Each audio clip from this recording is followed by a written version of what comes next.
In this episode of Quakers Today, we consider the Bible.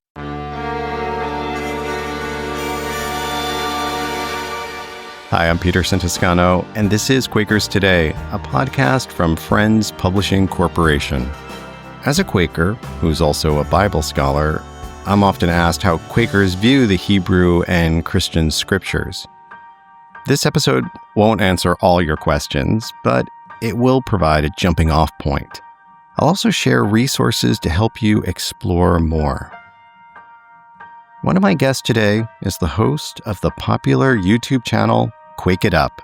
Ollie and I have been talking about the Bible, its place in modern Quaker practice, its violence, and how people like me who've been hurt by weaponized scripture find our way back to it, or not.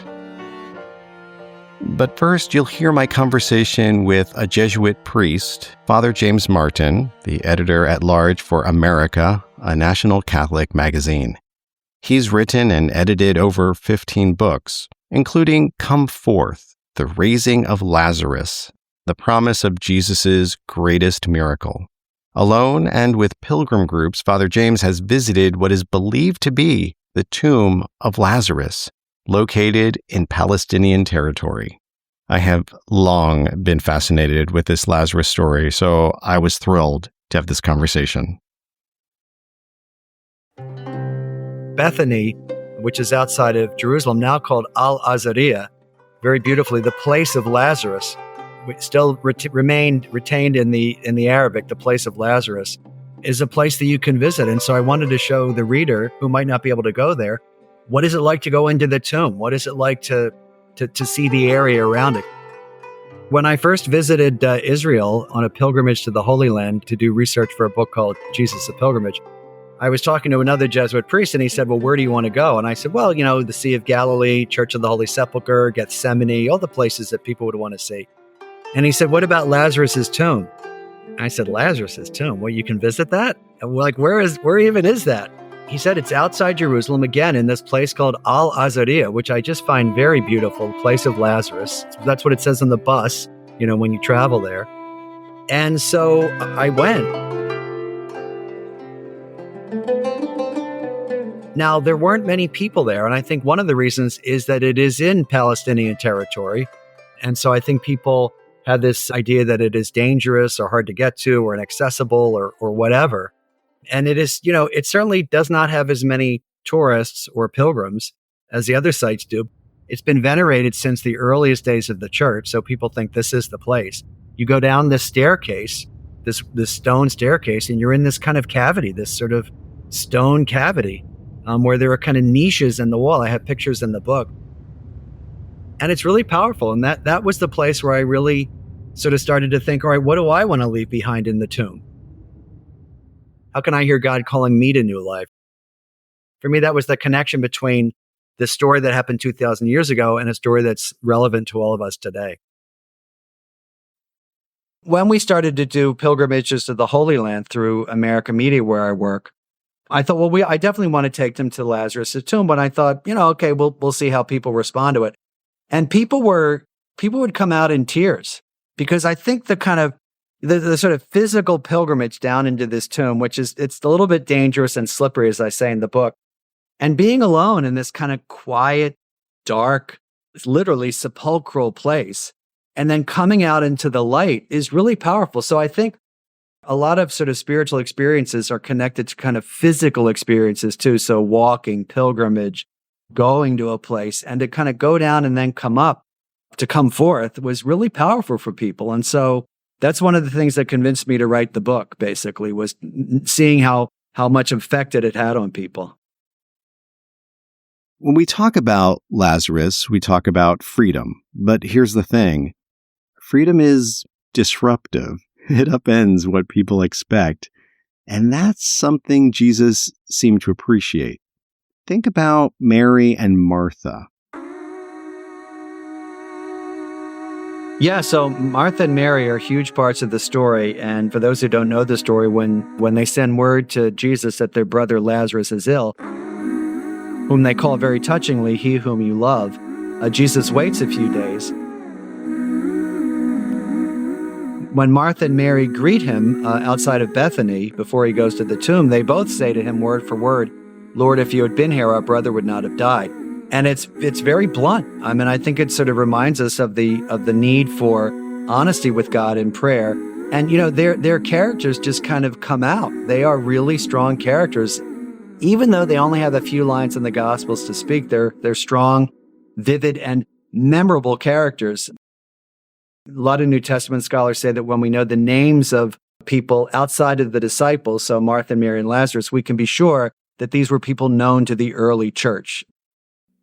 Lazarus' story reminds us that art can breathe life into ancient text, helping us see them and ourselves in a new light. I'm just fascinated by the way that Lazarus has so many resonances in culture and in the arts. He is a consistent theme of artists. I thought it was also basically kind of fun to put images in the book. I quoted Alice in Wonderland, "What's the use of a book without pictures?" To be able to see that and to see how different artists treated the story really helps us to understand what was going on in their times. I think it's just interesting to see also what artists like playwrights and poets and novelists have done with the story. For example, in a lot of the stories, fictional, the sort of fictionalization of Lazarus' story, you have Lazarus not wanting to come back from the dead, which I found kind of charming and funny. But then also kind of sort of interesting, like what would it have meant for him to come back from the dead? Hearing Father Martin describe his pilgrimage to Lazarus' tomb brought me back to my own moments of unbinding, when I had to ask myself, what do I need to leave behind in my own life? It was shame and fear, the grave clothes that kept me bound for so long.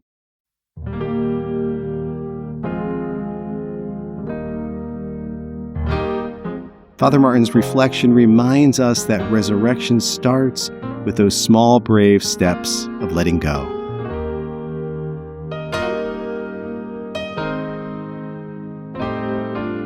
All of us come before God unfree in some way. All of us have things that we need to let die, to follow God more freely, to love more deeply, and to become the people God desires us to be. And God has an intense desire to free us, to offer us new life. How can we know this? Freedom is the constant desire of God for humanity throughout both the Old and New Testaments, throughout what theologians call salvation history. In the Old Testament, God leads the people of Israel out of slavery into freedom, continually willing their freedom, always asking them to choose freedom. And in the New Testament, the constant movement of Jesus is freeing people from sin, from illness, from isolation, from despair, and from darkness.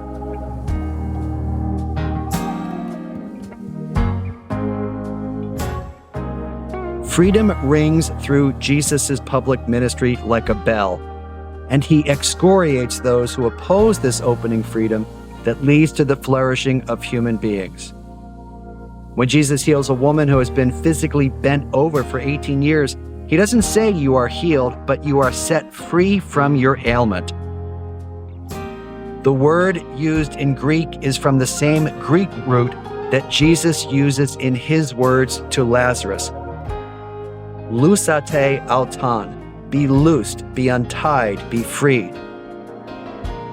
Jesus' desire to free people runs through his public ministry until it reaches its ultimate climax in his untying Lazarus from the bonds of death. And at Jesus' own resurrection, the Father would free the Son from his bonds of death. We cannot doubt God's desire to free us from our burdens, our tombs, our grave cloths, to give us new life. The gospel story of the raising of Lazarus initially may have seemed far removed from your experience. But I hope now you can see how it invites you to freedom and how the new life that was given to Lazarus is being offered to you.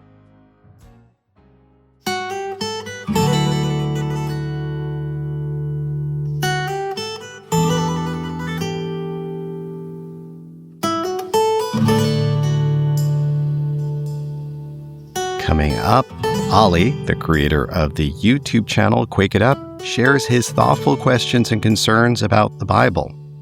As a Quaker who is also a Bible geek, I welcome this kind of open, curious conversation, especially from someone working to make Quaker faith and practice more accessible. Before we hear from Ollie, though, I want to share a new resource from Friends Publishing.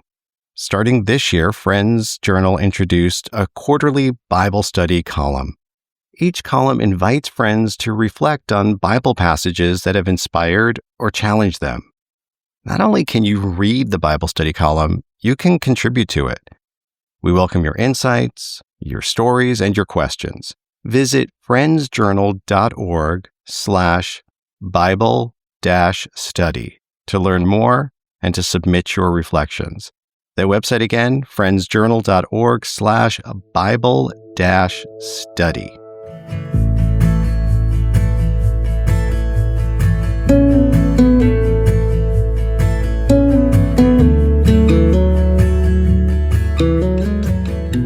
Based in the UK, Ollie, a fellow Quaker, produces accessible, thoughtful videos and podcasts about the faith and practice of liberal Quakerism.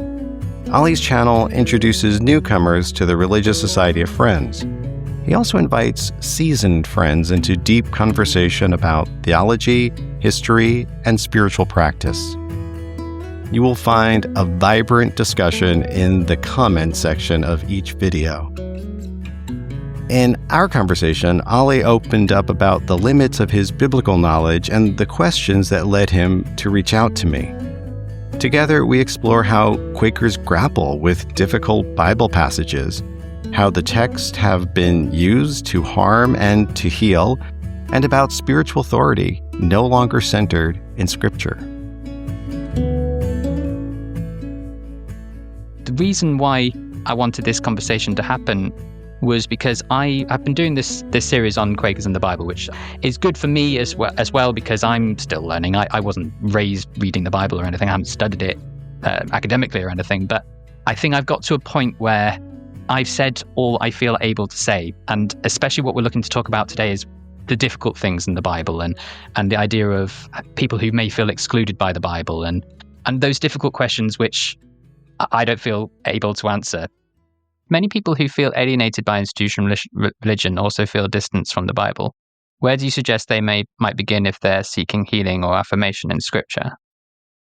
I think the early Quakers would say, don't look to the Bible for inspiration and healing.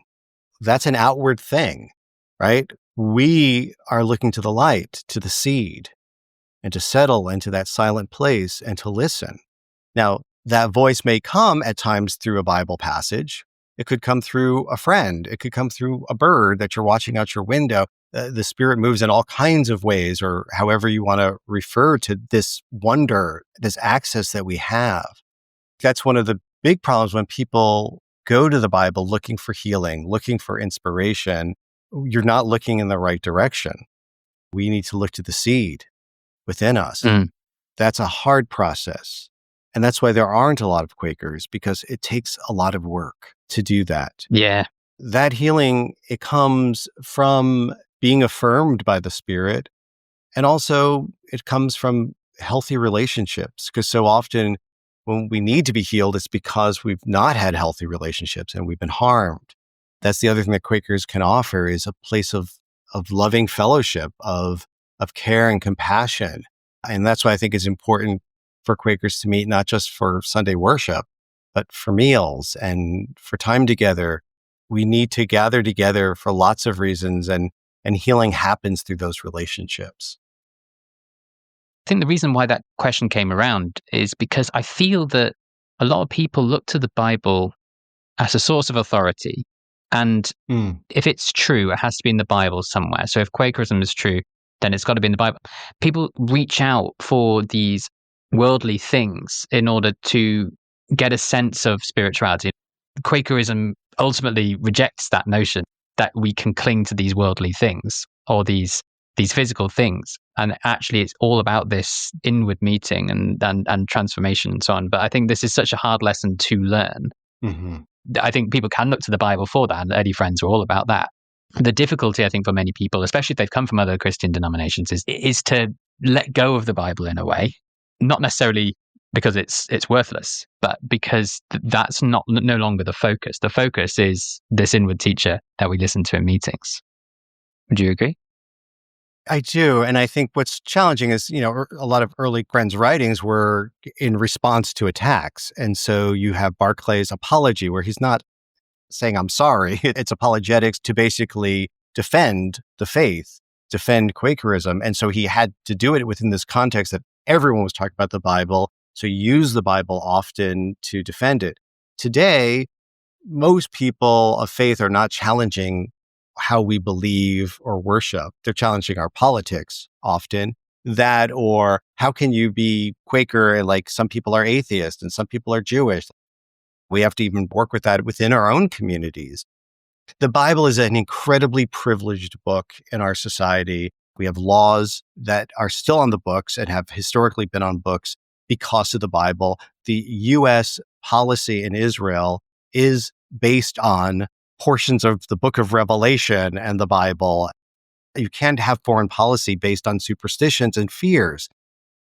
One of the things is to decenter the power of the Bible in our discourse and to recognize it is not the final authority, even though bullies use it as their authority to oppress other people. I don't think that it's appropriate for me to similarly use the Bible to give people authority to be kind to each other. We don't need an ancient text to tell us that. We have other sources that are much more reliable that we know this is how you treat a person. I agree, absolutely. Yeah. We understand now that the Bible isn't the be-all and end-all. I think after watching, my other videos on that, I have stated this, but I think we're seeing the reason why now being played out. But are there stories in the Bible that you think overlooked, been misinterpreted maybe, that could be actually empowering for people who have been marginalized by society for whatever reason, gender, sexuality, race, class? And how can we do that? There's a very famous story in the book of John about some siblings, Mary, Martha, and Lazarus. And it's famous because Lazarus gets sick. They send word to Jesus. He doesn't come, even though he could. Lazarus dies, has been dead for 4 days, and Jesus raises him from the dead. It's a very meaningful story to me. And in it, you have Mary and Martha, these two sisters who are often kind of shown in different lights. There's other stories where they show up. There's one famous one where Mary is sitting at the feet of Jesus and Martha's preparing all the food because, these guys, they got to eat, right? And Martha complains to Jesus and says, hey, how come my sister's not helping me? Why is she not in the kitchen? And Jesus says, no, your sister's fine. She's chosen the right thing. And I've heard so many ministers use this incorrectly, I believe, to ask the question, are you a Mary or a Martha? Mm-hmm. If you talk to any American Christian who's been to an evangelical church, they've heard this sermon. Are you a Mary or a Martha? Martha's a busybody. She's like too busy to sit still and do anything, while Mary chose the right thing. She's sitting still. And even for a Quaker, we're like, yeah, sit still, be still. Mm-hmm. Okay, first off, the Quaker meeting, the church would fall apart without the Marthas. Sure. All right, the whole thing would fall apart. Marthas are keeping the wheels on and keeping the thing going. And secondly, Mary is doing something that was culturally offensive and inappropriate. She was sitting at the feet of a rabbi with his male disciples. That was a place that was exclusively for men. And she was not submissive. She was quite bold to say, no, I want to learn. And Martha was trying to enforce gender roles and saying, no, your place is helping me prepare food. And Jesus affirmed, no, women can learn. Mary, you're in the right place. I love that story. And I think it's often misinterpreted. I love it too, yeah. I don't know if you know, but did Margaret Felt use that at all when she was talking about women's preaching justified or anything like that? I'm not sure if you know. Oh, that'd be a good thing to look at. It would be. I bet if anyone did, Margaret Felt would have seen that. Yeah. I'd be remiss to miss out on the opportunity as a fellow Quaker content creator to talk about Quakers Today and maybe about what that journey's been like and in terms of producing that and obviously presenting that, and what have been some of your experiences with Quakers Today? my experiences with Quakers Today. Well, you can hear my answer and a lot more in the full conversation I had with Ollie. We talked about the Bible and Bible stories for over an hour. That episode is available now. To watch it and other episodes, search for Quake It Up on YouTube. Each episode is also available as a podcast. You can follow Quake It Up on Blue Sky and Instagram. In this episode, you also heard from Father James Martin. He's the author of Come Forth, the Raising of Lazarus and the Promise of Jesus' Greatest Miracle. His book is available at your local bookstore or online. He also hosts the Spiritual Life podcast with recent guests like Stephen Colbert, Whoopi Goldberg, and Pete Buttigieg. You can find more from Father Martin on the America Media YouTube channel and at americamagazine.org. Many thanks to my guest, and thanks to Gail Whiffen, Sweet Mish, and Martin Kelly for their help with this episode. And thank you for joining me for Quakers Today. If you enjoyed the show and you listen on Apple Podcast or on Spotify, please take a moment to leave a rating or write a short review. It actually helps other friends and seekers find us. And thanks to everyone who's been sharing Quakers Today with your friends and on social media. You may even want to add us to a meeting newsletter to help spread the word. I'd love that. This episode was written and produced by me, Peterson Toscano. Our music comes from epidemicsound.com.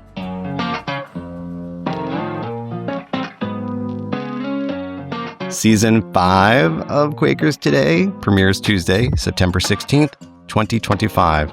And I'm pleased to announce that this upcoming season is sponsored by the American Friends Service Committee and Friends Fiduciary. Thank you so much for your ongoing support. As we begin the 5th season, we're inviting listeners who are familiar with Quaker ways to answer this question. What's your favorite Quaker term or phrase? Something that's common among friends, but might sound odd or confusing to others. I actually asked this question to Ollie, and he's going to share his answer in the next episode. You can leave us a voicemail with your name and the town where you live. The number to call is 317-QUAKERS. That's 317-782-5377. If you're calling from outside the U.S., add +1. You can also send us an email if you're afraid of leaving a voicemail, I get it, or answer on our social media accounts. All these contact details are in our show notes at quakerstoday.org. Again, the question I'd love you to answer is, what's your favorite Quaker term or phrase? Something common among friends, but strange to outsiders. Tune in next month and you'll hear the answers, including Ollie's. Thank you, friend. Until next time, hold fast to what brings you light.